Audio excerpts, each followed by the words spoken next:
ဘာပေါ်ကလဲပတ်ရန်အစိုးဆုံးနိုင်ငံ10နိုင်ငံ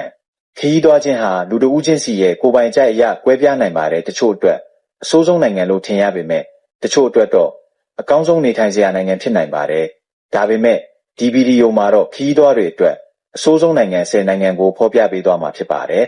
နံပါတ်1အာဖဂန်နစ္စတန်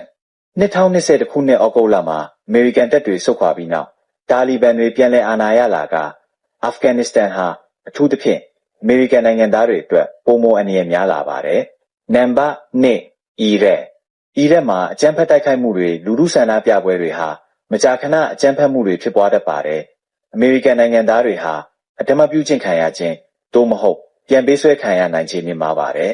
နံပါတ်3မက္ကဆီကိုဟာမူရစ်ဆေးဝါးစစ်ပွဲတွေကြောင့်အန္တရာယ်များနေပါတယ်ယူဂတ်စတန်နဲ့ကပ္ပချီကဲ့သို့သောနေရာချို့ဟာအတန်ငယ်စိတ်ချရပေမဲ့တခြားနေရာတွေမှာတော့ခရီးသွားတွေဟာလက်ကင်ပစ္စည်းလူလက်ခံရခြင်းကားကိုခံရခြင်းပြန်ပေးဆွဲခံရခြင်းစတဲ့ရာဇဝတ်မှုတွေနဲ့မကြာခဏကြုံတွေ့ရနိုင်ပါတယ်နံပါတ်4ပါလက်စတိုင်းဂါဇာကျိုးဝိုင်းဟာအကြမ်းဖက်မှုတွေလက်နက်ကင်ပဋိပက္ခတွေကြောင့်အန္တရာယ်မြင့်ဆုံးနေရာဖြစ်ပါတယ်နံပါတ်5ဆူဒန်မြို့တော်ခါယာရွန်ဟာအတန်ငယ်စိတ်ချရပေမဲ့ခရက်နဲ့တောင်ဆူဒန်နယ်စပ်တွေမှာအကြမ်းဖက်မှုတွေအများဆုံးဖြစ်ပွားလေ့ရှိပါတယ်နံပါတ်6ယူကရိန်းဟာငြိမ်းချမ်းချိန်မှာလှပတဲ့နိုင်ငံဖြစ်ပေမဲ့ရုရှားရဲ့ကျူးကျော်စစ်ကြောင့်လုံခြုံရေးအရန်ဆိုးရွားနေပါတယ်နံပါတ်9အီရန်အမေရိကန်နိုင်ငံသားတွေဟာအီရန်မှာအစိုးရကနေမတရားဖမ်းဆီးခံရခြင်းထိန်းသိမ်းခံရခြင်းတွေဖြစ်နိုင်ခြေမြင့်မားပါတယ်